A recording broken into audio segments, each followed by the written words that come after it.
Launch Director, NTD. Our launch team is ready to proceed at this time.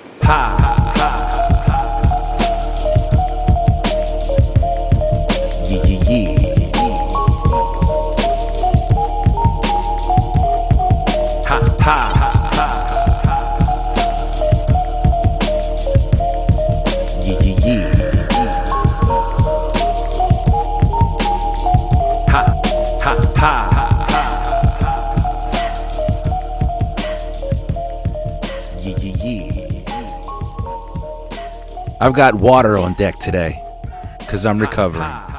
Don't worry about it. I'm not a superhero. I'm just a journeyman. Ladies and gentlemen, you have tuned in to episode 52 of JMC, The Journeyman Chronicles. My name is Felix C. Arroyo. I am the host. I am the journeyman. I am the guy that's delivering the chronicles to your front door, or earbuds, or stereo in your car. However you choose to listen to this podcast, that's your prerogative. But it's my responsibility to give you content, to give you stories, to give you the journey. And that is what I'm here to do today. I'm feeling pretty good because I've got this set up, and I'm sure you've already seen it on the reels on social media if you follow me there. I've got an ironing board set up as my stand-up desk. Okay? That's a DIY. You gotta fucking ask me what that means. Look it up. Don't got time. Okay? I don't got time for that right now. What I do have time for is episode 52. I got to speak with Sammie Rosa Jr. My man hit me up on social media showing some love for the podcast. And obviously, we got into a little conversation. And I said, why don't you come by? And he agreed. And he did. Sammie's a mad cool cat. There's a story here, a story about drug addiction, about wanting to leave an environment to get away from drug addiction, and it's still following you. He moved from New York into Pennsylvania. Had a tough time. Life isn't easy, and sometimes, people rely on things to get by. But Sammie, and where he's at right now, the pre-med journey to be a doctor, you wouldn't think of a story that starts off like that, but it did. It started off like that for Sammie, and there are some other things that took place, and I don't want to get into it right now because I want the interview to speak for itself, but I need you to understand, when I tell you that this podcast is about sharing stories and helping you see people for who they are, as opposed to what your assumptions of them are. Never to judge the book by its cover, as cliche as that is. It's the truth. It's the truth. Sammie was just mad chill, low key. I feel like he's the kind of cat that just chills low key. I don't know. I could be wrong in that assumption. Maybe I shouldn't assume. But just having that hour and a half conversation with him, easy to talk to. He was open to discuss some personal, deep things, but just chilled, real low key. He's got a lot going on. He's a smart guy. And he saw an opportunity for a better life and to better himself. And he allowed himself to be vulnerable enough to do it. And he's working with some great people. Some great people are working with him. When it comes to patients are waiting, when it comes to his journey to be a doctor. Episode 52 is going to be an amazing one. I hope you enjoy it. So, look, when I say maintain focus and stay continuous through all 4 seasons, I really do think of this story with Sammie. That is the epitome of what I'm talking about. All right? No more talking. Let's get to it. I've got my bottle of water here, and I am ready to go.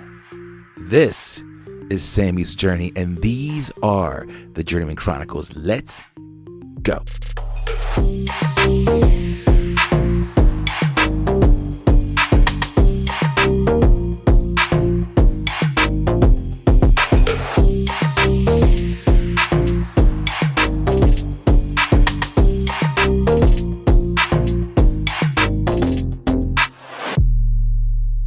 What kind you like?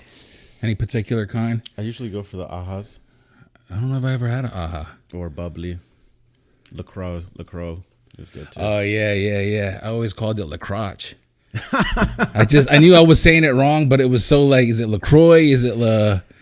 I just fucking said, nah, I'm just gonna call it LaCroix. I said LaCroix for a while until I heard somebody say LaCroix, and I was like, oh, that's the proper term. I do think LaCroix is the proper way of saying it, but it just became a little funny inside joke between my wife and I.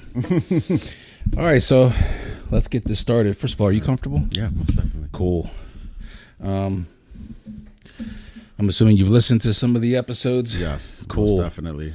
You have a lot of prominent leaders in Lancaster on there. Thank you. Yeah, I listened to the one with Sir Dominique Jordan. He was great, and Mrs. Avita Colon. Yeah, she is a phenomenal woman. She is. I did you see her speak to my soul? Yeah, we saw it at the Ware Center. Yeah, like I've never seen anything like that before in my life. My wife and I were like crying. Yeah, and I was just like, wow, this is phenomenal. And then she opened a Concrete Rose, which I have yet to go to yet. But we just went for extra give. It was our first time there. Yeah, it's so dope, and it's always a packed house, which is good. Mm-hmm. And they were just so busy, but the vibe was there. Like what you see online in the pictures, that's what it felt like when we were there. Yeah, everything was alive, everything was colorful. Yeah, that's amazing. You got to definitely go check it out. Yeah, I have to. It's one of a kind. It is. Well, especially like right there on Duke. Like I grew up going to San Juan, so I had family that lived right off of Duke Street in the apartments there. My grandmother actually used to work at Duke Clothier. I don't know how long you've been in Lancaster. You grew up because you're from New York. Yeah, I'm from New York. I've been in Lancaster about like 3 years. Oh, okay. Yeah. Well, a long time ago, like right where the Concrete Rose is across the street. I think the bank is still there. There's a bank there. Where like the laundromat is and stuff like that? No, it's like, I don't know if it's a laundromat now, maybe, but it was like a food spot, Yeah. That used to be like a clothing store. Really? Yeah. My grandmother used to work there. It was called Duke Clothier. And you'd walk in there and you could smell like how good the leather shoes and the clothes, like it had that smell. And I remember going to go visit my grandmother there, and it's a trip when I go back there now. Like, I bring that up because, going there to Concrete Rose kind of takes me back. Mm-hmm. So anyway, yeah, but thank you for listening. Those are two people I would have loved to have in-house, and I'm going to look forward to and work hard to get them in-house and have an in-person interview. Because as much as I'll take an interview, having an in-person interview, it's a whole different experience. So different, dude. It's like I can read body language and I can vibe, and yes, right now what we're getting ready to do, it's like I look forward to this shit. Oh yeah. So, yeah, man, it's just so dope. And when you reached out, like, it's far and few in between that somebody will reach out. And so it was really, really cool. And I was like, I'm just going to be like, fuck it. I'm going to offer a spot. Like, you want to come on? And you were like, yeah, absolutely. So thank you. Of course. For that. Thank you for having me. Absolutely. It was pretty cool. Like, I think the stars aligned in a way because I saw you on LinkedIn, and I was kind of I was just starting to follow you on LinkedIn. I'm just getting into LinkedIn. Yeah, like, that's a whole different ball game, dude. Like, it's like another fucking platform I gotta learn. Yeah, like I haven't even hopped onto Twitter now that everybody's hopping off Twitter. I never hopped on the Twitter wave. I have struggled using Instagram, which is where everybody is right now. And I'm the old generation. I'm still on Facebook. Yeah, just Facebook. Yeah, pull that closer to you, bro. Yeah. Do you mind? Gotcha. Is that cool? Are you comfortable with that? Yeah, I just want to make sure it grabs your vocals. No, I actually stopped I stopped Twitter when that whole shit started, and I started seeing all kinds of everybody now can say whatever they want. I'm like, man, instead of advocating against it, which is not bad, it's not wrong, and I support people that do that. I'm just going to remove myself, and I just uninstalled the app. And I never really breathed life into it anyway. So Instagram and Facebook, and now, of course, LinkedIn. TikTok is another one where I'm trying to find the algorithm. Most definitely. So you hit me up, and you briefly shared your journey, and so I would really love to kind of just get into that. Where you said you moved from New York 3 years ago. Where from New York? Actually, I moved to Pennsylvania in 2015. I grew up between the Bronx, New York, and a small town upstate, like an hour and a half north in the suburbs called New Paltz, New York. Okay. So I got both the city life and the mountain life. Yeah. It was a dope experience, but I feel like living in New York, for one, it's constantly a competitive lifestyle in New York. You're always trying to fight to stay ahead. Like even in like job interviews, it's just like group interviews. Like we're over here, it's like one-on-one interviews. It's like group interviews where you have to shine on top. Oh, really? It's always like that. It's like that with no matter what you're applying when they for? say that you're fighting dog eat dog in New York, it's dog eat dog in New York, you know? And so I feel like people who live in New York, not to say that they're not up to everything that is going on in the world, but I feel like it's sort of like a bubble. You know, you're constantly seeing people that look like you. It's a diverse state. It's a diverse city, and even upstate. So yeah, I grew up in New York, and then I moved to Pennsylvania in 2015. That's where my true journey started. Okay. So when you say true journey, is that because you look at the living in New York as, you don't consider that a true journey, or that was like I consider it a journey, but moving to Pennsylvania opened my eyes to how the world really was. That goes back to the bubble then. Yes. You know, like moving to Pennsylvania, I experienced my first lick of racism, and like blatant racism, I should say. And then that opened like a whole Pandora's box of thinking to everything in my childhood that I experienced, and then learning more about history. And I was like, wow, this has been going on forever. Wow. And that's why it made me feel like I was living in a bubble. Gotcha. You know? So yeah, I moved out to 2015. When I moved out here, I first moved out to Wilkes-Barre, Pennsylvania. Near Scranton. And that was an experience. I was a table games dealer. I dealt blackjack and 3-card poker and Spanish 21. Nice. How'd you get into that? Was that something from New York you had experience No, with? like I ended up, my first job out here, I ended up because I grew up cooking. So I was a cook in New York for a well-renowned resort called Mohonk Mountain House. And then I came out here, I got a job as a cook at the Mohegan Sun casino out in Wilkes-Barre. That sounds familiar. Okay. Yeah. And so and then from working in there, from the inside, they were holding dealer trainings. Yeah, and they had the school there and everything. And it was like I went like twice a week, you know, for a certain amount of months, and it was a fun experience. Not many people could say that they experienced that. Well, now to have training in house like that, that's a unique. Oh yeah. What was it? Were you like, yeah, I'm gonna fucking do that, or did you have to get coached? Oh yeah. I mean, yeah, I was. I of course I spoke to other dealers, and I learned how much money they can make. You know, because what's weird about making money as a casino dealer is that like you make an hourly wage, but you're mainly making tips. Sure. So you're making like a waitress's or waiter's salary basically per hour, but the amount of tips that you get per night gets put into a pool, and then it gets divided up. So then you get like an hourly wage for that day. Okay. You know, so the lowest that I made was like $12 an hour, and the highest that I made was like $42 an hour. Nice. But it was very, very like not consistent. You know? That's odd though. I don't know. Like they put it in the pool. Did that piss you off? Like, I've been fucking hustling and you haven't been doing shit, but you're getting a fair cut of the tips. Yes. I would think so. Forgive me, I curse a lot. Is that's okay? Perfectly fine. Cool. I fucking curse all the time okay, too. Good. But like, great. The thing is that yes, that pissed me off royally, but there were times when I had bit slow nights too, and I thank God that wasn't, because they do it on rotation. You know, actually, dealers legally are only allowed to deal on the floor for an hour and 20 minutes, and then they need a 20-minute break. So you get a 20-minute break every hour and 20 minutes. Gotcha. And you're on a rotating table in a section. So it's like you could be on a table that's dead the entire night, but you didn't choose that, you know. So it helps out in a sense. So it balances out. Then everybody everybody was aware of how this works. There was no shade, I guess, being thrown.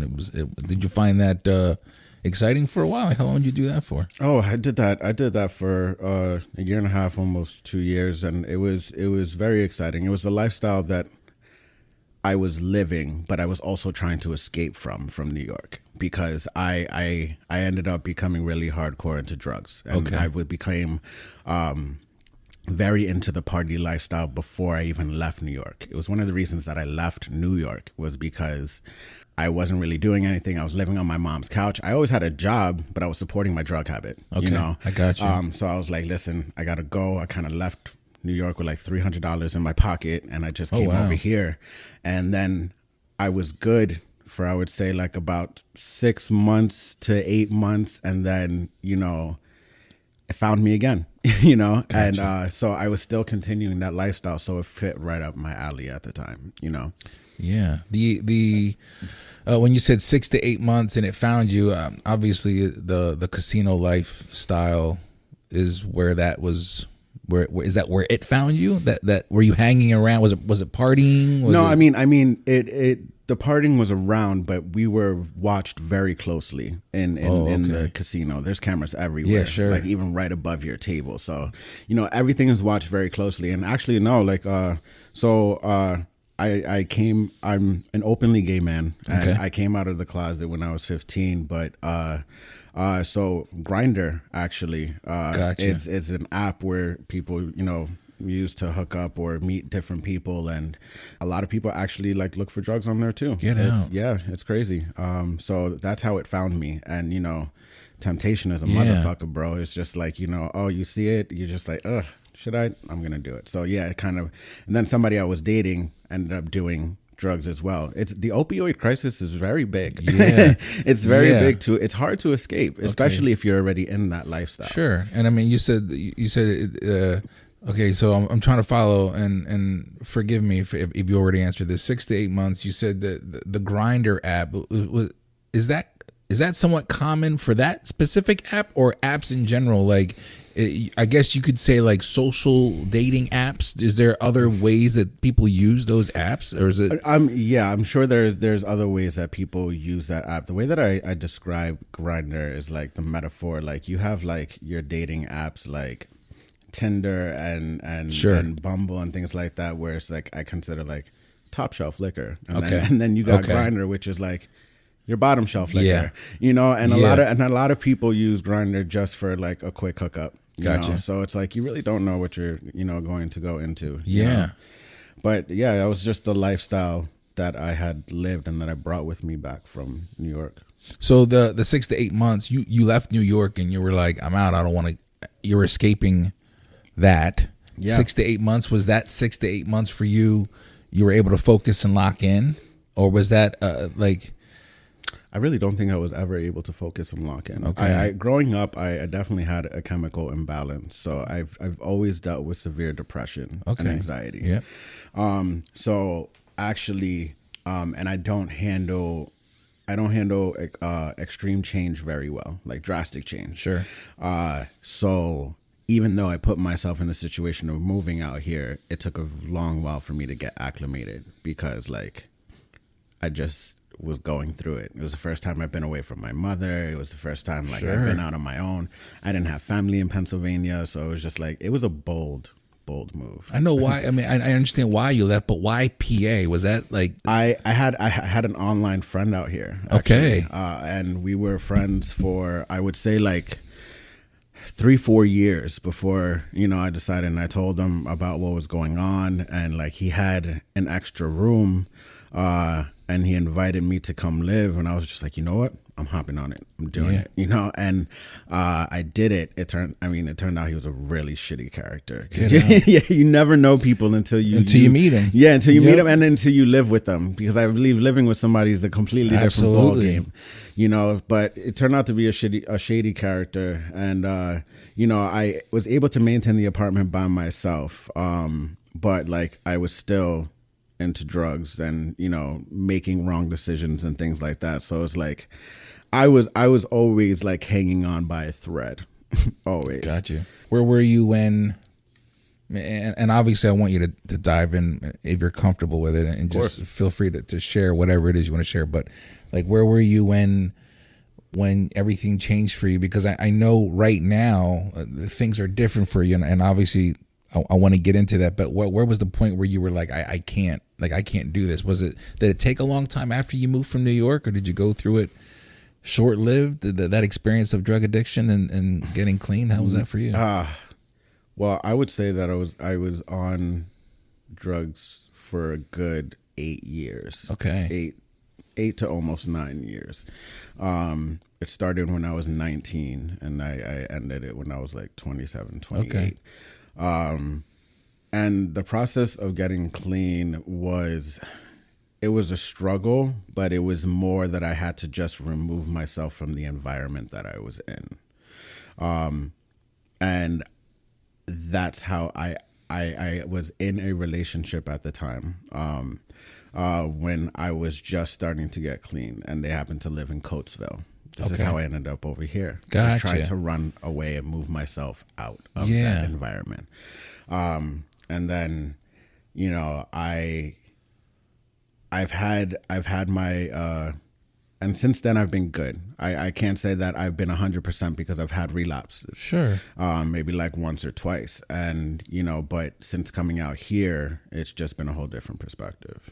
You think well, this goes back, like I'm going back to when you said living in New York, it was so competitive, and that the nature of living is different than the nature of life here in PA. Is that it's a different lifestyle, it's a little bit slower, where you're able to maybe kind of like feel safe focusing on yourself, or you don't feel like you have any outside interference, like competition, you're not in a bubble, or do you not look at it that way? No, I do look at it that way, you know, especially, you know, being a person of color, you know, like you are constantly competing. But living in New York, I was competing for, of course, myself, you know, but the reasons out here is just completely different, you know. I've always felt like I've had to compete for myself, just because I always really cared about what other people thought of me growing up. Okay. Coming out at 15, I was outed for one. So you came out not ready to come out? Not ready to come out. Oh, wow. Yeah, okay. I mean, I was coming out at my own pace, Sure. and then somebody just decided to speed up that process, you know? So between that, I felt like I was always on the defensive. You know, I've been through, you know, different things, and I understand that I keep jumping back and forth, but it just makes me think about different things. Oh, go for it. You know, I think of going through, I went through conversion therapy when I was younger too. Is that what I think it is? What is that? Is it they were trying to convert you, or? Yeah, basically, I grew up religious. Okay, so I'm sorry, and forgive me, I don't mean to step on your toes here. Just Please do, before you explain, it's no, you're not. I'm just trying to. When you were outed. Okay, so you're 15. You had planned on coming out on your own pace. Somebody decided to change that. So now you're outed. Mm-hmm. Well, your family then in return was obviously they were aware of that you were gay, and they were trying to convert you, or is that where we're going? They didn't know. They didn't know that process was happening. Oh, wow. It was unknown to them. So I went to, I was going through Bible school at the time. I would go through every Tuesday, and I blinked on the scale of masculinity and femininity, you know, as a child. And just that it was always pointed out when the femininity would be pointed out, like in Bible school, like we would, and then, you know, certain students would get taken to other rooms where they would learn how being homosexual is a sin, that, you know, you can't, and this is like 8, 9, you know, things like that. So it's like, whereas people think that conversion therapy, it could be very brutal, and people have gone through brutal versions of conversion therapy, like physical abuse and things like that. Yeah. At a young age? At a young age. Jeez. Yeah.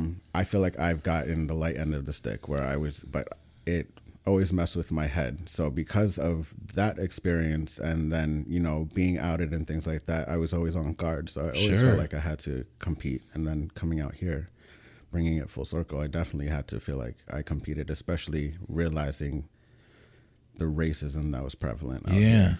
Were you aware when you were going through your conversion therapy at that age? Did you understand what was going on? No, I didn't understand it until a year and a half ago. Really? Okay. Yes. That would make sense, because I can't imagine that as a child. I don't think even as a child, and correct me if I'm wrong, but were you even able to fully grasp what you were feeling even as a child? Did you recognize that you were gay or at a young age? Oh, yeah, most definitely.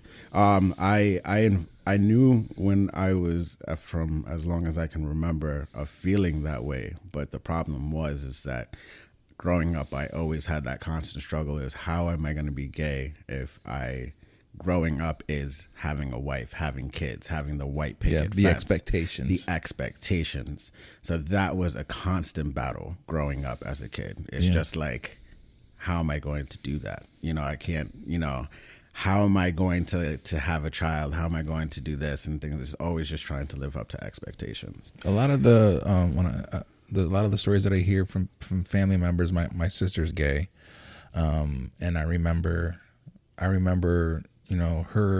moment in life dealing with that, the juggling act, and us as her family being unaware that she was dealing with that. And so when I hear people share this story of like, I was just trying to do what I thought was expected of me. Mm-hmm. So even as a child, you don't know what you're dealing with, but you are also aware that there's an expectation. Yeah. And that can play a lot of games on your mind. And so I would think that it would make sense for most people to hear a story like that and go, yeah, at least I think that way. It makes sense to understand how that's fucked up. Like, how can that, you know what I mean? How can that be justified? Conversion therapy, I never even heard it discussed or spoken about like that in a church setting, I'm assuming. Mm-hmm. Is that? Yeah, most definitely. And what's even more fucked up is that it was just banned earlier this year right here in Lancaster County.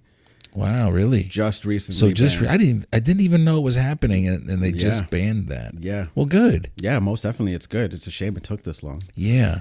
But it's the way America works. Well, it's a lot of. I mean, that causes a lot of hurdles, mental challenges, mental therapy that I'm assuming people have to go through. Which is a shame, because it's bad enough in this world and in this life, in this society, that a man or a woman can't live their true life without feeling some sort of way from other people. And then to couple that with the fact that now you've got this mental anguish, if you will, at a young age. Mm-hmm. I mean, most definitely.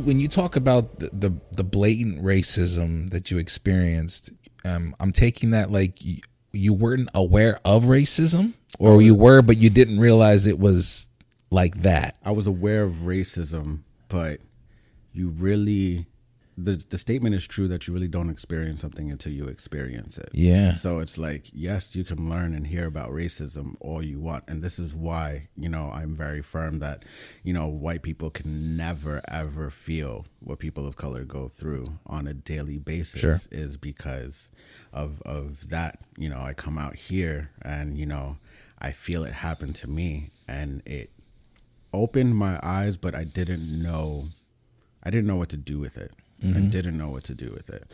And then coming out here, I feel like even though Lancaster is many steps behind, I feel like it is very progressive as well. Sure. So there was a lot of people, of course, in light of George Floyd, that was actually doing something, So that's where I found my outlet. Gotcha. That's around the time that you moved here shortly before that, correct? Yes.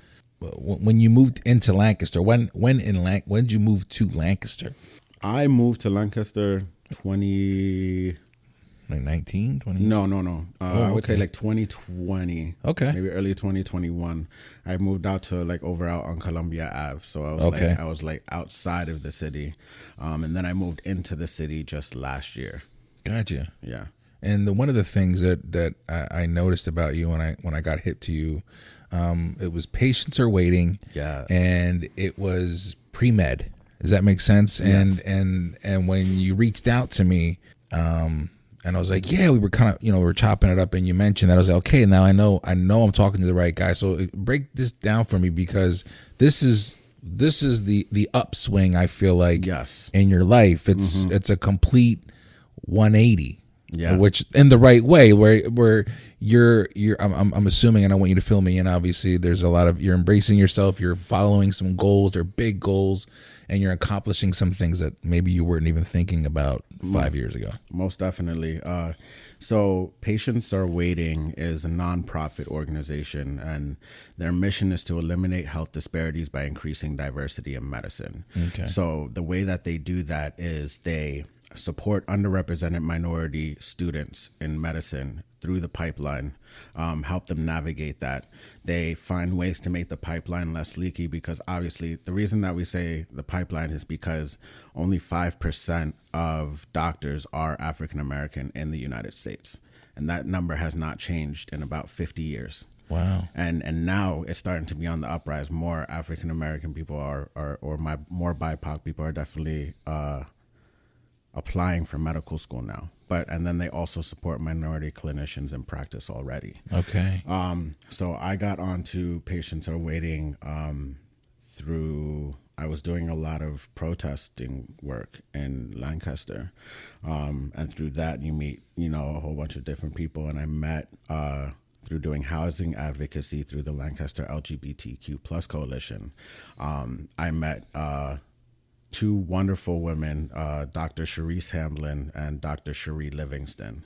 Dr. Sharice Hamlin is OBGYN over at Women and Babies Hospital, and she is the founder and president of Patients Are Waiting. Okay. Dr. Livingston is a founding member, and she is the head department chair of the OBGYN clinic at UPMC Lidditz. Okay. And they embraced me into the role of director of community health. How'd that happen? When you say they embraced you. They embraced me. yeah, most definitely. I say embrace because like I never saw myself in a position like that, just coming from where I came from. Yeah. But actually, a close friend of mine actually was offered the position, and she couldn't do it due to the fact of, life and having too many things on her plate. So she recommended me, and that was just a blessing in itself, having that recommendation from her. And then I interviewed and I got the position, and that's where like it upswing there. Yeah. It is. Yeah. Upswing. And you can I'm sure at that moment that was you could feel the difference, the momentum in your life. That was the turning point for you. The recommendation. That was the turning point for me. But like I also dealt with a lot of imposter syndrome. Okay. On your behalf. On my behalf. Yeah.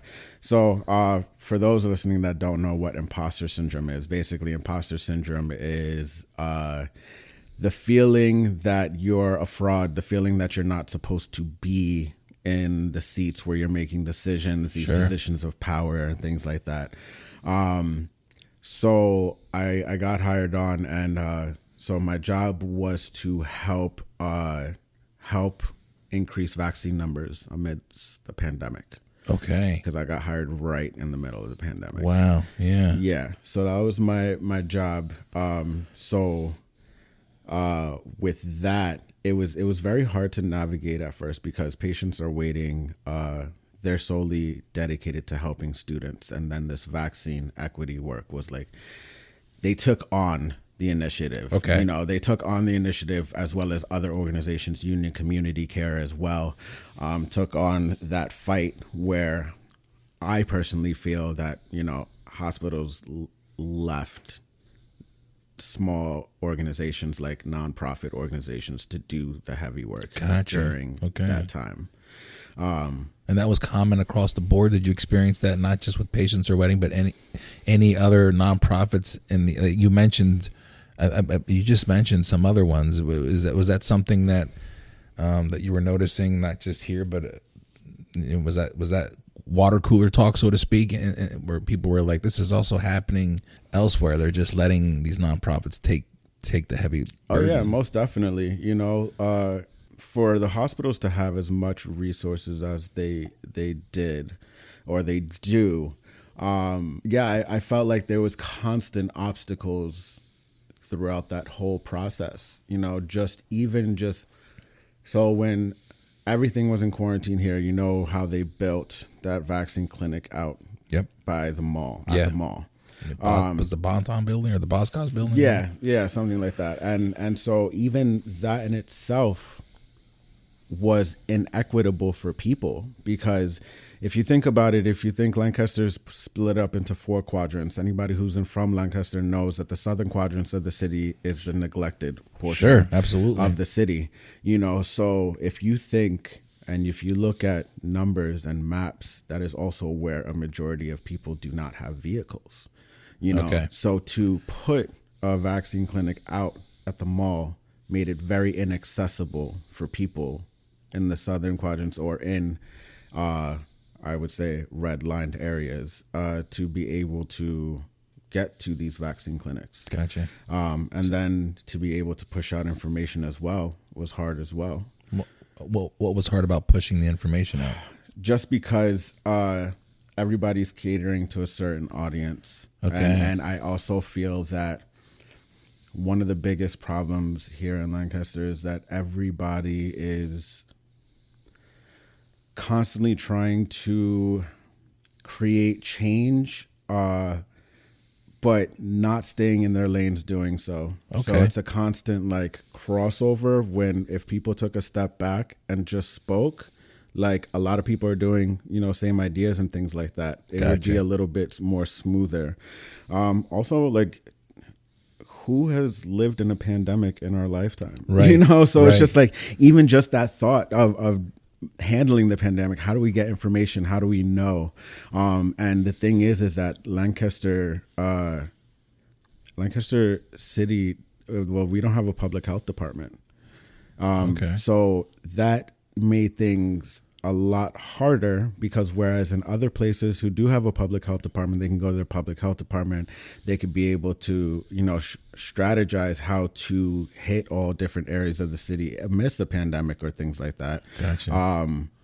People here, we're just kind of just doing it blindly. And even when you get records and data and statistics, you can get data and statistics for the entire of Lancaster County, but when it comes to Lancaster City, there's really no hardcore data going to a public health forum. Wow. It's really amongst just the hospitals. So what it sounds like to me is it's a couple things. It's the fact that obviously the pandemic threw a spotlight on a lot of these inconsistencies that otherwise we probably wouldn't really be talking about the most part as a whole. Mm-hmm. But two, and correct me if I'm wrong, what you're saying is your experience was that they still weren't even doing enough, even when the pandemic popped off and everything was happening the way it was happening. There wasn't we're not prepared for this, and there's not enough access to this demographic of people, even if you want to call it that, really, because predominantly on the southern quadrant, it's black and brown people. Yes. They weren't even still doing enough. And people are not staying in their lanes. Was that making it difficult for you or to do your job? Is that another frustration, or am I reading that right or no? Yeah, in a sense, it was hard to navigate things because nobody was talking to each other. Nobody was talking to each other, especially during quarantine. It was hard. And then it was just mainly not having concrete information. It was down to where, Union Community Care, which is a great organization. They have clinics all over the city. they were knocking on people's doors and going to, you know, people's houses and bringing vaccines to them, you know, because like, you know, it was hard to schedule people to come out to certain places. So I had learned that by putting on my own vaccine event through Patients Are Waiting. That was my first. That was my first big thing. So I applied. Dr. Hamlin and I, we applied for this grant through the state. PA Unites Against COVID. Okay. It was a $100,000 grant that we applied for that we ended up getting. And then we used that to create the Health Equity Lancaster Music Festival. Okay.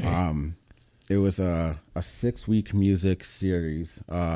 Every Friday, I was from, I want to say from November from December to early February. This is December of 2020? 2021. 2021. Okay, so last year, December. Yeah. Okay.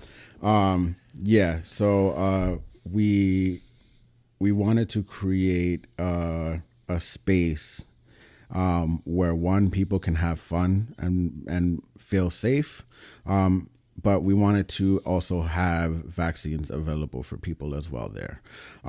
Now, it was held at Crispus Attucks. We did it every Friday for 6 weeks. Okay. The strategy behind that was so that if people had come to get their vaccine on the first one, they knew that they can come back 3 to 4 weeks later at the same exact time to be able to get their second dose or to get their booster or things like that. Gotcha. You know, to make it so that the problem was that people were holding pop-up clinics, but they weren't holding them in the same place. So it's like people had to do work to find these pop-ups. Exactly. Yeah. Most definitely. And that can be frustrating when you have limited resources. Yes, definitely. And so what we did is that we wanted to create this music festival and highlight local artists of color. Cool. So we had Terry and Mac perform, Worldwide Wednesday, Sir Dominique Jordan, Kiana Corley, and then this Spanish cover band called Los Monstros. Okay. They're great. And so, the thing with that is that we realized that vaccine equity was not solely based on getting people vaccinated. It's about preventative resources. Okay.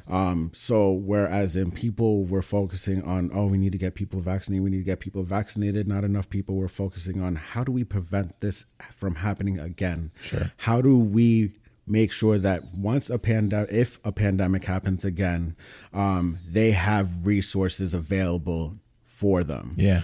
So our plan around that was we had Tenfold there. We had Tabor. We had ERAP at the time, Emergency Rental Assistance Program there, on site every single week so that people can come and fill out applications with a representative there in front of them instead of having to go online or, having to do something over the phone. We had people there.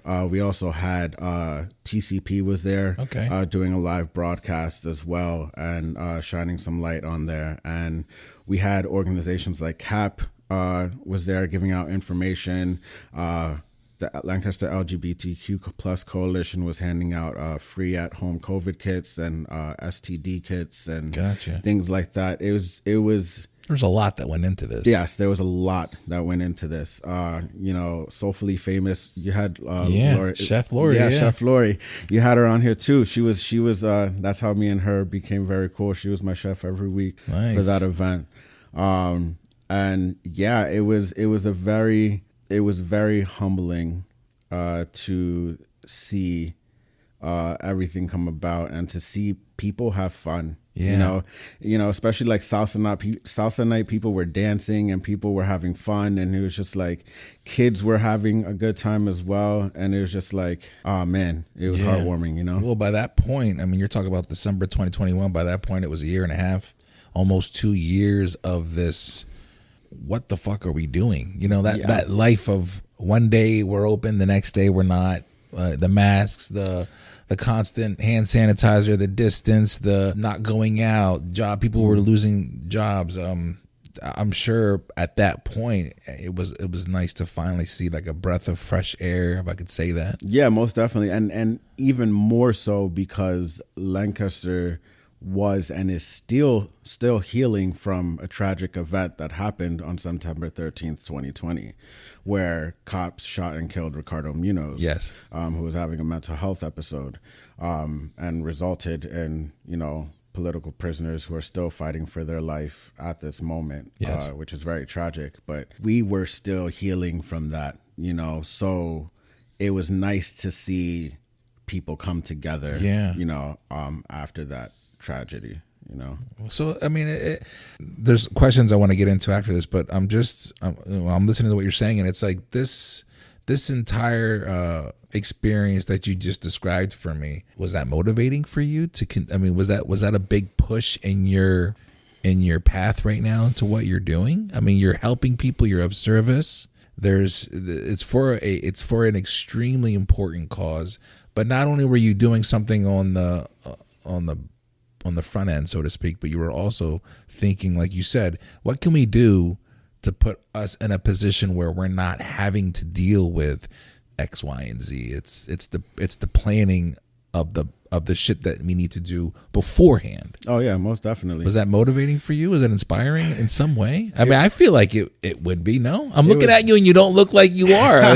Was it troubling for you to look at it that way? No, it's not that it was troubling. It's just that so dealing with depression and anxiety and imposter syndrome, I have a very hard time celebrating my accomplishments. I understand exactly what you're saying. I have a very hard time celebrating my accomplishments. And even when, I talk with people and tell them the things that I did, they're like, oh my God, that's amazing. And I'm just like, yeah, I hope that other people would do it as well. Yeah, no, I completely hear you. And I think it's fair to feel the way that you're feeling. Yeah. And I appreciate when you brought up imposter syndrome, because I know exactly what that is and I've heard of it, but I've never really spoken about it by its name. Yes. But I know exactly what you're talking about, because I go through the same thing. Yes. It's almost like I don't feel worthy of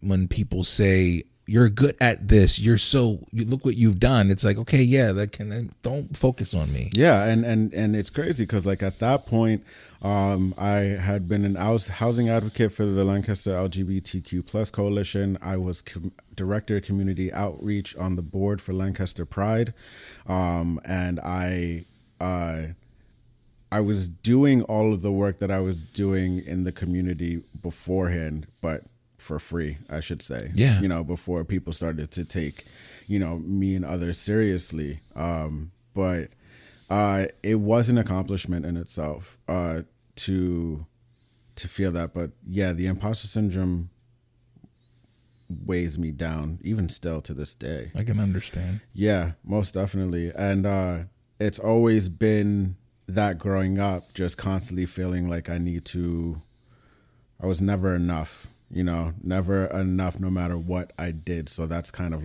why I just kind of shitted on my life. Yeah. For a what was bit. it about at a young age? What were you experiencing that caused you to the imposter syndrome taking over your life? Because that's what it does. It takes over. It really does take over your life, where you're uncomfortable highlighting your success, which is really, you should be highlighting your success. What was it that you went through at a young age? I would say between the things that we discussed already earlier, sure, and then coming out, my parents said that they were okay with it. My mother thought it was a phase for a while, which is tough. Coming from a pretty hardcore Spanish family, it's certain stereotypes that are just there. Yeah, man. And then my father said he was cool with it, until it came down to arguments, he would call me a faggot, and he would really go for the jugular, and now he just doesn't even look for me. But I guess it was a constant abandonment from different people that caused me to have abandonment issues as well as imposter syndrome. Sure. One thing is that I can completely understand and relate to is the hardcore. Are you Puerto Rican? Yes. Okay, Puerto Rican and black. I'm sorry. Puerto Rican and black.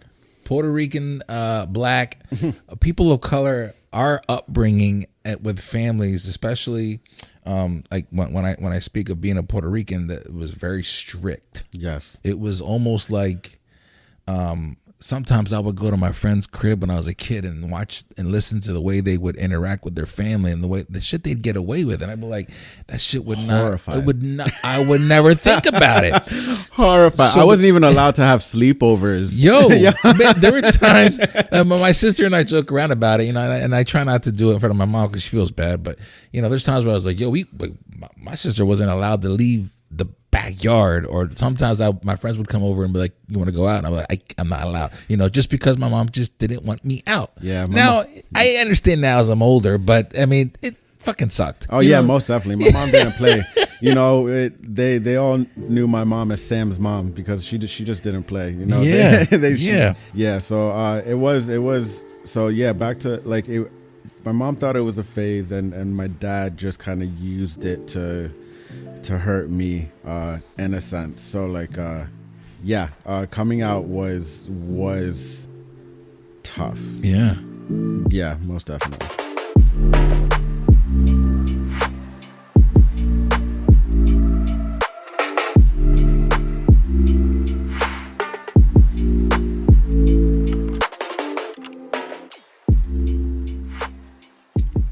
In a perfect world, following your heart, coming out as a gay man or coming out as a gay woman, or rediscovering yourself as a different gender, or maybe non-binary. Things like this shouldn't be complicated, shouldn't be hard, but they are. I mean, when Sammie talks about conversion therapy, that literally broke my heart. Children that are being physically abused, mentally abused in a church setting, for crying out loud. What the hell are we talking about here? But seeing Sammie now and what he's doing, what he was doing when he started with Patients Are Waiting and getting the health equity Lancaster Music Festival together, so that people could get COVID shots and booster shots. When he mentions that the mall, Park City Mall hosting the vaccination, building, if you will, people in the southern quadrants weren't able to get to the mall that easily. It wasn't that accessible to them. These are things that he's thinking of. And so here's Sammie, who's dealing with his own demons, who is a recovering addict and trying to fight for himself, but also fighting for others. He is of service. And I think that's the beautiful part about this whole story. Second half of this interview is coming at you next. I hope you're enjoying it.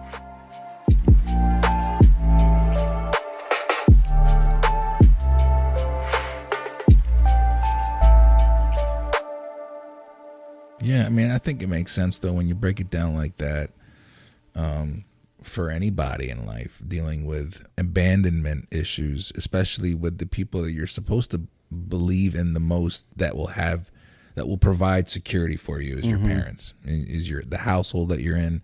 My mother just really didn't understand. Now my mother is my best friend. I'm just saying, like, oh well, that's good though. Yeah. My mother is I can honestly say the only family that I keep in constant contact with.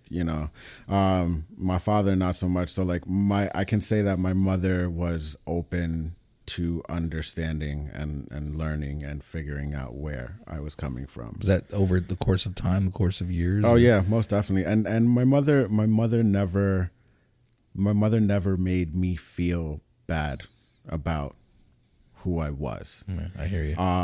The thing about it is, and I have to like make this very clear, because when I tell people that she thought it was a phase and things like that, they automatically think negatively. My mother was in denial because obviously at the time that I was coming out, I was 15. I'm 31 now, so like 15, 16 years ago. Being gay was not as accepted as it is now. Sure, absolutely. So coming out of the closet put a fear in her. Okay. for For me, your safety, for your my protection. safety, for my Absolutely. protection. Yeah. So that's where the denial came from. Gotcha. And that's where she was overly protective in that sense. It wasn't because she disagreed with the lifestyle. It wasn't because she, had a homophobia. She was worried for my safety. I got you. And that makes sense. I think for our parents' generation, the conversation that we're having right now just never happened. Yeah. And from what you're telling me, like my parents went through the same thing with my sister, and my mom was the same, a little unsure but present, and not really knowing what was going on, but understanding that there was something that she needed to be present for.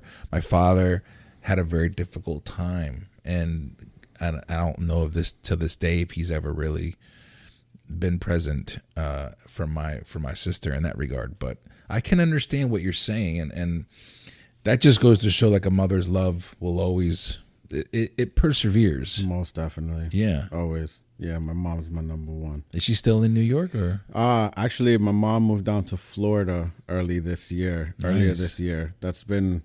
She's always wanted a house by the beach. There you go.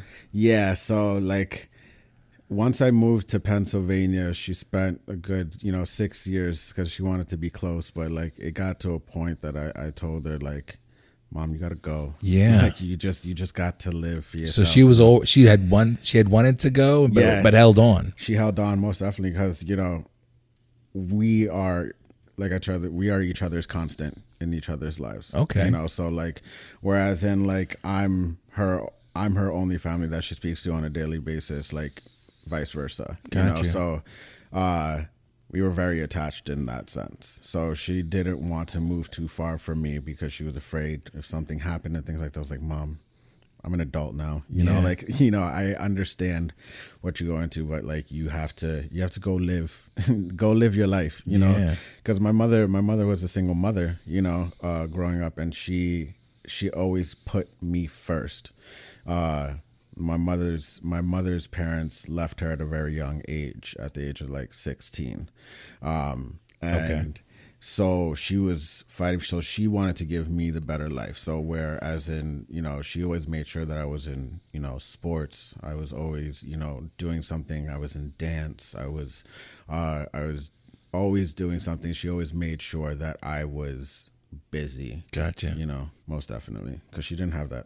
You ever think about like I'll think about, and I have a really good relationship with my mom as well, where everything you described I completely agree with, and my mom will and I will have talks, and I've learned more how to accept my mother as just a person that has gone through her own fair share of shit, that we relate so much more. Not that we didn't relate before, but you know what I mean? Like, there's a lot of people that only relate to their parents as parents. Yes. And when you grow up and you mature as an adult and you can have a conversation and look at your parent and go, yeah, but I also see you for who you are as a person. Mm-hmm. And that shows a lot of growth for you, especially when you say like, she's your only family, but yet you were strong enough to say, I'm okay. You need to go. Oh, yeah. And be happy. I mean, I'm sure it wasn't easy for you. Oh, no, it wasn't easy. It wasn't like I struggled with that, my mom going, and it's funny that you said that because you never realize what your parents do for you until you're an adult, right. So like I put my mother through hell. Like I said, I was dealing with my chemical imbalances and dealing with my mental health issues, as well as dealing with coming out of the closet and all of that stuff. So yeah, I put her through the ringer, just rebellious, just defiant, it was bad. And even just, later on in life, I've realized how much I put her through, but I also have realized, especially through my work and seeing like how the world is and stuff like that, how much she, we butted heads a lot when I was protesting and things like that. Okay. Around that time, one, because we were in the middle of the pandemic, and she was worried for my, it was again Sure. worried for my safety. Absolutely. But it came off as that she wasn't really supportive of the work that I'm doing. Whereas I felt that like, this is bigger than me. Like, I don't care if I get sick. Like, I don't care if, like, I'm trying to make a change. Like, this can't happen. You know? And my mother is like, you can't do this to me. If you die, what am I gonna do? You know? So like, it's like I understood, but we bumped heads a lot. And, like I said, I dealt with my chemical imbalances, with my mental health, which I dealt with. I finally got to get it checked out when I was like 26, 27. So I was just moved to Coatesville area, 2018, I would say. Okay. So before this happened, which led to why I wanted to become a doctor, basically.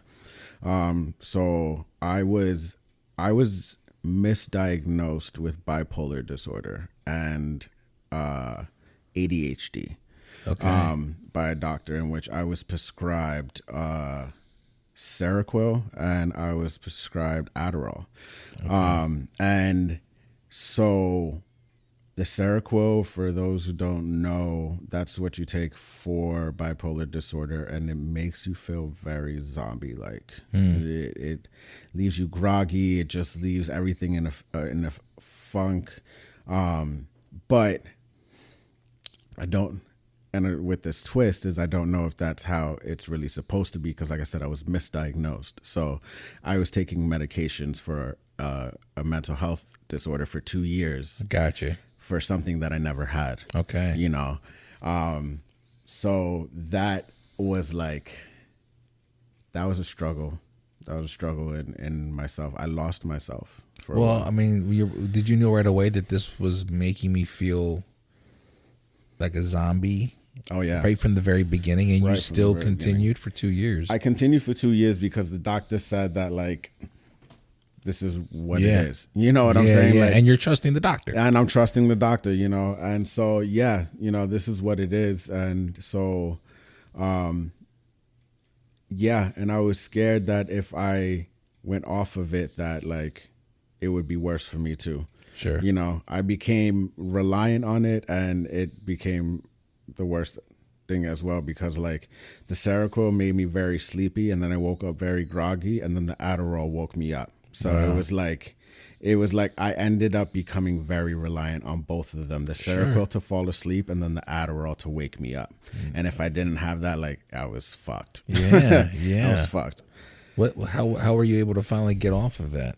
I ended up getting off of it probably. I stopped taking it last year, but I went to go see a doctor again, and he was the first doctor of color that I've ever had. Okay. And his name was Dr. Michael Robinson, phenomenal doctor. And he actually took the time to figure out what was going on in my life, socioeconomic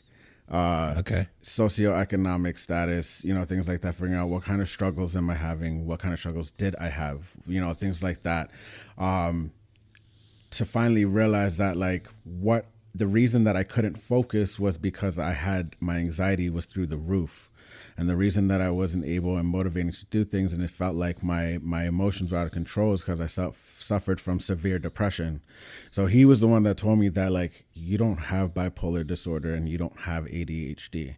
And he was like, you just have really severe depression and you have anxiety. And then once he prescribed me the right medications, that's when everything just started clearing up. Wow. Yeah. Did you notice right away? Did it take some time for it to cycle through? The reason why I ask is because 2 years of taking medication that were incorrectly prescribed for you, and your body can adjust, and now you're taking a different set of medication that obviously ended up being correct for you. Did you feel that right away, that change? Yeah, it took a while to get adjusted to. Okay. I feel like anything with mental health medication, is a journey in itself. And the thing is that because people think that once they get prescribed, the common misconception is like that medication is going to be the right thing for you. But the thing is that like what one medication could be good for one person is not good for another person, you know? So it's a constant trial and error until you find the right balance of medication. So people get discouraged within the first try or the second try, which is why they don't continue to pursue that. Fair enough. And yeah, it's understandable why they don't. It's a struggle for anybody to deal with their mental health. Yeah. You know, anybody who's looking for mental health, which is why I'm so passionate about it now. Yeah, and I kind of want to get into that because you snuck it in there. Your the doctor. Is that what you're going for, to be a doctor? Yeah. So, and obviously, look, when we talk about doctors incorrectly, how do you say it again? I'm sorry. The doctor misdiagnosed me. Okay, he misdiagnosed you. I'm not going to throw shade on anybody that takes the life of being a doctor, and I could never make calls like that. I'm sure it can be very challenging, but that's got to be a frustrating part of when you talk about the journey of mental health, is people taking the step to do the right thing and to get their life in order, but then being misdiagnosed to that degree that for 2 years, you said you lost yourself. So you lost 2 years of your life. Is that fair to say? That's very fair to say. Is that something is that what led you then into the pre-med journey here that I would like to talk to you about? Are you looking forward to correcting some wrongs that you may feel that you experienced? Yes. It's what lit the fire underneath of me to want to be, like, I've always wanted to become a doctor, but I figured that I wanted to become a psychiatrist at that point. Okay. But I didn't have the courage nor motivation nor thought that I can do it until I started working for Patients Are Waiting. Okay. Yeah. So they gave you the permission to be okay with highlighting your success. Is that fair to say? That's very fair to say. Okay, so talk to me about it. So what's going on now? What's the goal here? So I mean, the goal is I ultimately would like to become a psychiatrist and do research to figure out how to better treat mental health illnesses. Okay. The thing is that like even though I believe that Western medicine is very good and is needed, sometimes I don't believe it is the only solution. Sure. I believe that we can heal things in a very holistic approach, where we're not trying to drain people for their drain the people of money and things like that for their health. You know, like for instance, the realest statement that I heard just recently was that pharmaceutical companies take natural remedies and put it together in a pill form and sell it to us. You know, where, like, for instance, aspirin is just white willow bark.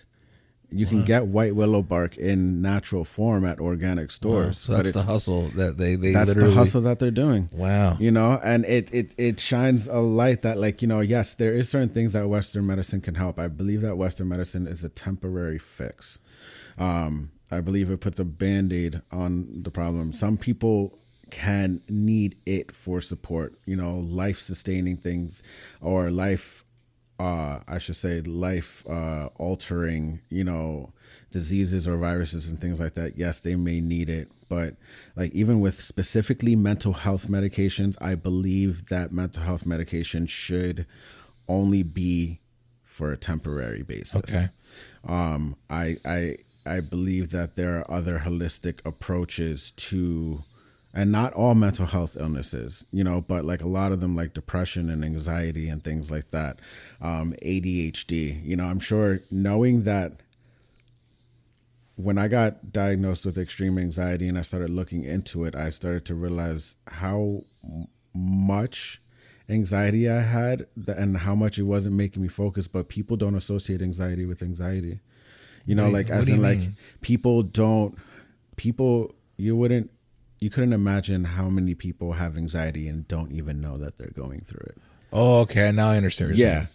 That's what I mean, is that, like, so once I learned about anxiety, I kind of realized how much of my actions was a result of that anxiety. So yeah, and that's ultimately what I want to do, but it is not, I am not holding that to my end goal. I don't want to limit myself. You know what I'm saying? So, whereas I have a goal, but I know that goal can change at any time during my journey. Yeah. You know, but I still want to be in the medical field, but like, I may want to go into general surgery. I may want to go into neuroscience. You know, I may want to, study the brain, so like, yes, my goal is to work with mental health. But I know that the options are limitless. Yeah, but it sounds like you're also aware, that that's life. Yes. That shit changes. Most definitely. What you have planned today, or what you plan today for tomorrow may not really turn out the way, and a lot of people can't adapt to that. No. So it sounds like, have you always been understanding of that philosophy? No. Okay, okay. Not at all. I was a very, like most people, very quick satisfaction, Gotcha. kind of guy. And also, what I feel is detrimental to people is that people are taught to find a goal and pick it and strive for that goal. Whereas I feel that is detrimental because you're putting people on a one-track mind. They put that goal in front of them, and then everything else is just blinded until they get to that goal. And that's the thing, is that like it took me a while to understand. It took a lot of yoga and meditation and things like that, spiritual healing, to be able to understand that it's not the end goal that is the accomplishment. It is the journey to get there. It's the pursuit. It is the pursuit. And I've had to learn that, I've had to learn to enjoy the now and not stress for the outcome of the future. I was very intent on trying to control the outcomes in my life. A lot of people feel unfulfilled when they do reach a goal because it isn't about that. It's about the journey, but also that there's so many other options. I tell my kids that. My daughter's going to college, and my son, he's a sophomore in high school, and I'm like, I want you to find something that makes you happy, but also I want you to be prepared for life to change, and that's okay. Just don't stay stagnant. Just Most keep definitely. moving. Always learn something. People go to school 3 different times in their life to learn 3 different things. It happens. Most definitely. And I'm the perfect example. Like I've tried, I graduated high school early. I was in college at the age of 17. Whoa. Yeah, and so I had no business being in college at the age of 17. But like I went away to college, and I've tried and I failed in many instances with school, and now I'm 31 in my first year of pre-med. I'm not going to finish until my early 40s, but that's okay.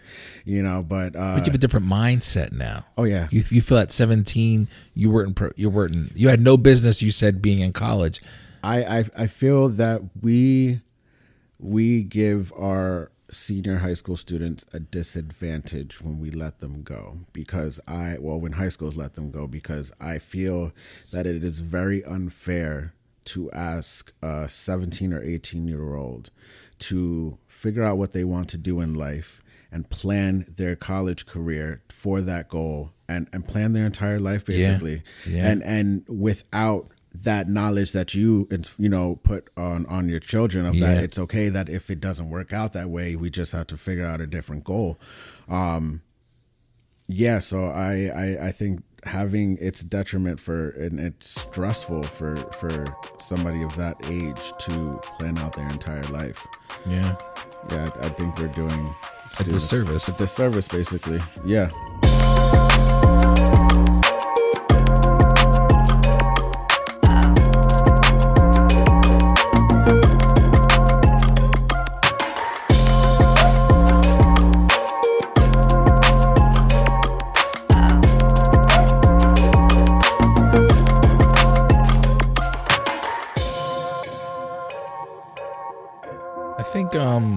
I think a lot of this comes from like hindsight. Like as we grow older, a lot of this shit makes more sense. Like the way we're talking. Yeah. Like I don't know if that would have made sense to me 20 years ago. No. You know what I mean? And of course, that's just the way life goes. But I feel this the same way. It's like, you know, I don't know what the answer is. I just know like there's just too much expected response. There's this expectation of the youth at a young age to perform at a high level that they'll feel guilty for not achieving, because 2 years in they're going to be like, I don't want to do this anymore. And now they've got this debt that's going to fucking destroy their life if it's not handled correctly. So I feel like when I'm listening to you talk and break shit down, you know, the journey that it took for you to get to where you are now, the ups and downs, and as unpleasant as it may have been at times, but look at you now where it's okay to say that, like, this is a fantastic story of it was an unorthodox road that I took, but I recognize it, and now I want to blow up. I want to blow this up and move in this direction full force. And you've got the understanding of how important it is, the education that you're receiving, your focus, you're locked in. Like, you're still young, you're 31 years old, dude. Yeah. You know, do you ever look at that and go like, I'm good. I'm ready to take over the world. That feeling, that euphoric moment. Yeah, most definitely. And it's funny that you mentioned that, because, like, you know, I speak to people and, you know, they ask me my age and they ask me what I'm doing for school, and I'm like, in my first year of pre-med. And then you always get those people like, oh, you're starting kind of late there, huh? And I'm just like, yeah, but at least I started, you know? My God, by the time you're done with pre-med, you're going to be in the prime of your life. Like, that's 40s for me. I'm like that. Listen, I wish I would have started this a lot earlier, but I'm glad I'm doing it now. I'm 43 years old. Like, I love what I'm doing with the podcast. Yeah. Yeah, there's times where I'm like, fuck, I wish I would have started in my 20s, but I don't know if I would have been able to create the content that I'm creating with the mindset of a 23-year-old. Exactly. So I look forward to seeing you progress, and usually I like to talk about 5-year goals, but we kind of already discussed that, and the goal is to not have a goal. Is that fair to say? That is fair. You're open to many different possibilities. I'm open to not limiting ourselves to our potential. You know, being with patients that are waiting has put me in many positions where I can see Black excellence. Patients are waiting has put me in many rooms where, like I said, I'm able to see Black excellence, be able to see that people of color, even though it's struggle, not knocking the struggle, can make it in this country. Yeah. You know, they can make it a country in this country. And it all starts within yourself, though. You know what I'm saying? Growing up, I was too worried about other people. I wasn't worried about myself. Gotcha. And I feel like that's how a lot of people are growing up, is that they don't want to look at their own flaws. They don't want to look at their own, you know, things that they need to work on. So we're going to focus on everybody else. Whereas we get older, then we start self-reflecting and start to accept, you know, the things that were and the things that aren't and the things that will be. Yeah. You know, and I'm proud. I can say I'm proud, and I feel accomplished when I look back at where I was. Yeah. You know, heavy into drugs, homeless, things like that. And then to be here and sitting at, you know, in the same room as, like, you know, the mayor and CEOs of companies and things like that, and directors of organizations. It's very humbling, you know. And I actually just recently stepped down from my director position at Patients Are Waiting, solely because I wanted to focus on school. And Patients Are Waiting is a great resource for students who are looking to get into the medical field. And I felt that I will benefit from their resources more as a full-time student than I would as a full-time employee. Gotcha. And they have made that transition very easy and seamless for me, which is amazing. And I just got I was very disheartened because I was sad that I had to put my community work on hold Gotcha. for a little bit. But I just got recently hired at City Hall through the neighborhood Department of Neighborhood Engagement through their AmeriCorps Vista program. Okay. And I will basically be working specifically with the people who apply and get the Love Your Block grant. So I will be the Love Your Block guy. Gotcha. I will be the Love Your Block guy. So that was very exciting, and it's just another step in my journey. Yes. You know, I know that there is a lot of work that needs to be done, and I know that it never stops.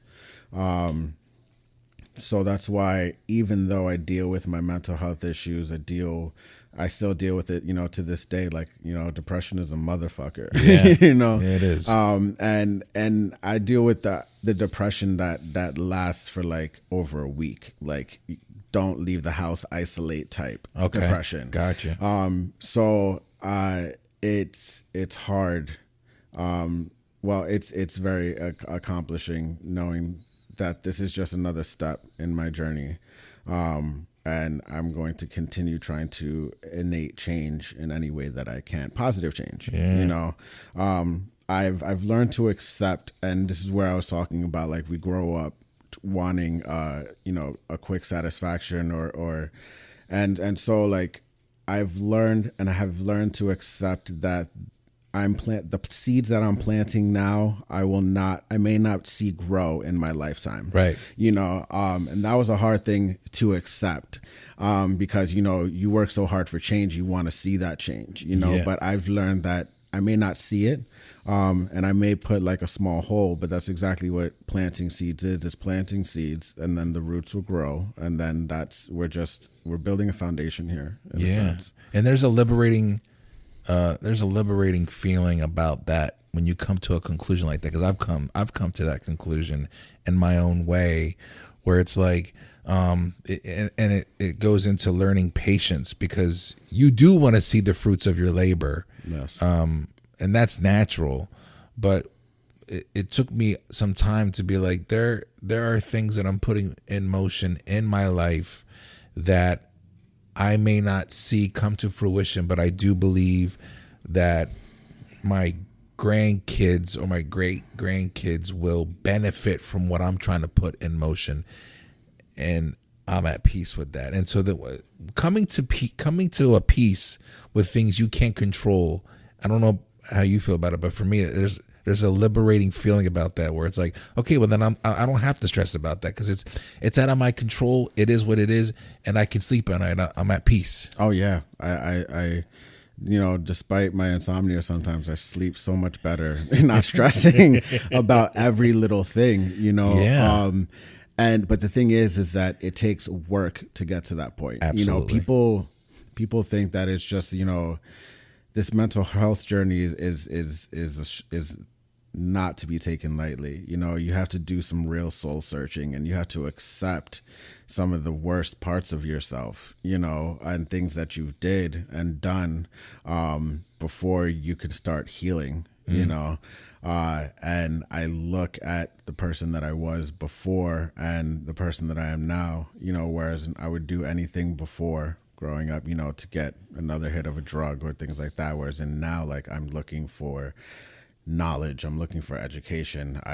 You know, yoga is a very huge help. Yeah. You mentioned that earlier. Is that something that's you're involved in your life doing yoga? Yeah. It was brought into my life thanks to my partner, Steven. He put me onto it, and I recently fell off, but I was doing it every single day. Gotcha. You know, in the morning, and it helps with, you know. When you say fell off, you mean now you do it twice a week or something? Yeah, basically. That's a lot more than a lot of people, though. Yeah, most definitely. I don't do it at all. So congratulations. No, exactly. But people don't realize the impact that yoga has, because like that whole feeling of, like, for instance, when we're stressed, our muscles get tensed up. We become achy and things like that. people don't realize how much emotions they hold in their body, in different parts of their body. Sometimes people, like for instance, my partner Steven holds all his emotion in his left thigh for some reason. Wow. And so like when he hasn't done yoga in a while, and he does it when he works on that area to the point that like emotions come out, crying. Wow. Yeah, it's really exhilarating sometimes like that, but it takes a while to even get to that process. Gotcha. Yeah, because that, starting yoga, people constantly have an idea of what yoga should be, and people think that it's not for them, or they think that yoga is only for flexible people, or things like that. But what I've learned is that yoga is made for non-flexible people. Wow. Yoga is made for non-flexible people. And it also gives us a sense of, when you incorporate meditation into your yoga, it gives you the power to be able to cancel all the noise that is around you. Yeah. It gives you the power to be able to not just cancel the noise, but be able to pinpoint. And I'm using this literally and metaphorically as well. Okay. As far as that, to be able to cancel the noise and also amplify it so that you can hear different parts and cut out the rest of the noise. Gotcha. You know what I'm saying? You have to be very comfortable in your own silence. And that is the thing. That would be difficult, I would think, for some people. Oh yeah, it's difficult for a lot of people. Yeah. Because the minute that they try to quiet their thoughts, that test that's coming up looms in their head, or they forgot to do something during the day. And I always just recommend, just give yourself just 2 minutes, 3 minutes a day of just silence, or just shutting off your thoughts. And I appreciate guided meditation, because guided meditation gives you like images to think about, like, oh, you're going through, a forest or things like that. But you're focusing on that image, you're creating that image in your head, but even though it's not really silent, you're creating that image, you're focusing on that story, and it's blocking out all of the things that are stressing you out from coming in, so in a sense, it's still meditation. Gotcha. Learning how to block that out. But it is a struggle. Like, even though I'm on medication, even though I do yoga, I still have my bad days, and I don't think that people who deal with mental health, it has a lot of work to do. I still have a lot of work to do. I still have a lot of traumas that I need to worry about. And that's another thing too, is that I feel like we as a society needs to become more trauma informed. I just recently went through a course in order to become more trauma informed, but it's made me look at people's actions a lot differently. And it's made me be able to separate intent behind impact. Gotcha. Intent and impact. Gotcha. So I can look at something that somebody did to hurt me, and I can now, because I was horrible at this before, I can remove myself and my feelings from the equation, and I can see why maybe that person did that. Okay. Was it out of malicious intent, or was it because they felt shitty about themselves, or is it because they were taught to do this? People think that when another person does something to hurt them, that it's always because it was to hurt them, but not taking into consideration what may have led up to that point. Sure. And it takes a lot of growth, though, to think along those lines, because it's very easy to stop at, why did you do this to me? You did this to me. Most definitely. But to put the extra step to go, what took place before you did this to me? Yeah. And to be sympathetic, like that takes a lot of growth and maturity. A lot of people have a hard time. I know I have a hard time doing that to some degree. Yeah. I mean, and I, even though I have learned to do that, I still do struggle with it sometimes, because it's just hard. We're bred to be a certain way. But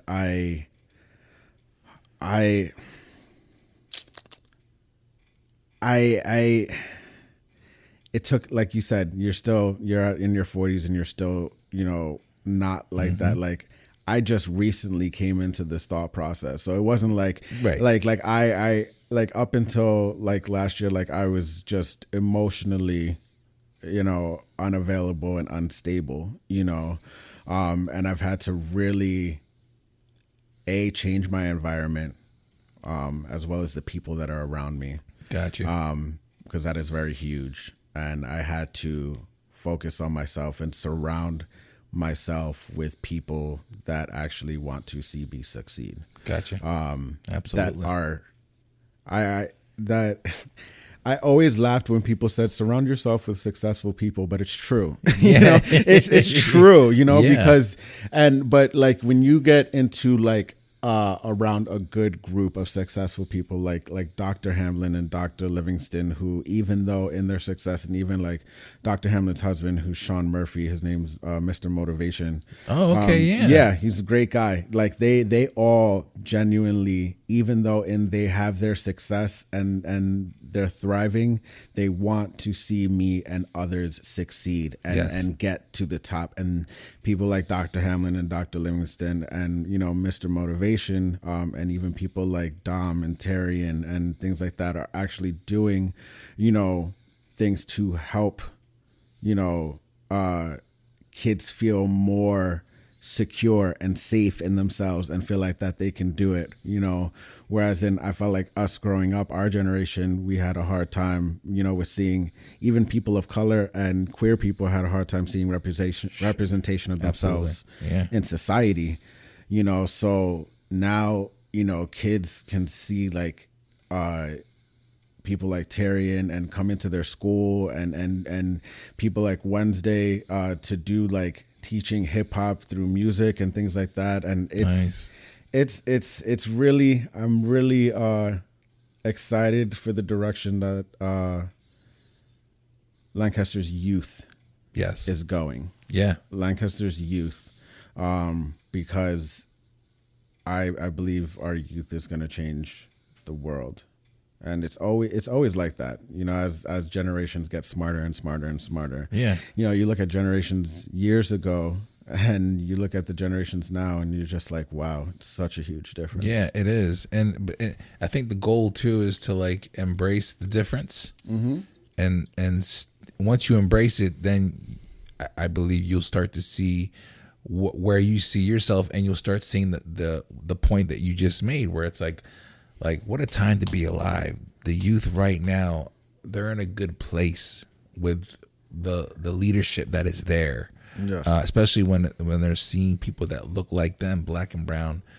Youth are seeing role models, influencers, successful people that are doing big things, and however you want to slice and dice it, they're seeing representation, and that's what matters, really, because that's what sparks a child to say, I'm doing this, I'm doing it, and I know I can. Yeah, most definitely. There wasn't any representation for us in lawyer positions or in doctor positions, or even in representation in like anatomical like guides, like educational anatomical guides. Okay, yeah, you're right. Earlier, I would say it was like the end of last year was the first time that I ever saw like a diagram of a pregnant person who was a person of color with a baby who was a person of color. And the diagram explaining what exactly is going on there. It's always white representation. Right. Even in our textbooks, it's always white representation. Right.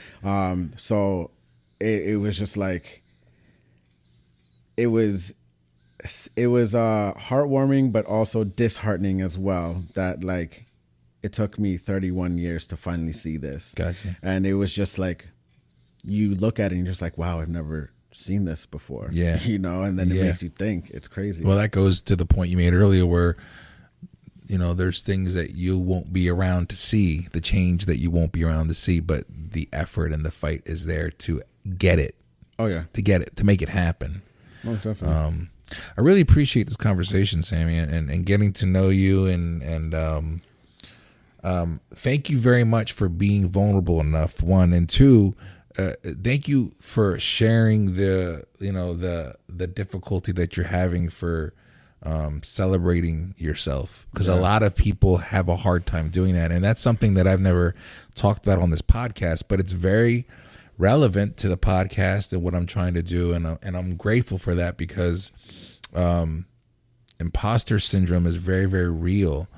And as I'm talking to you now, like, I can recall members of my family that are dealing with that. So it, like, my brain's already kind of like, man, I need to, like, I'm seeing my family this week and I'm grateful, and I just want to, like, hug them and say, yo, like, you're doing good things. Yeah. And you're allowed to celebrate in that. There's a difference between boasting and confidence, and cockiness and confidence.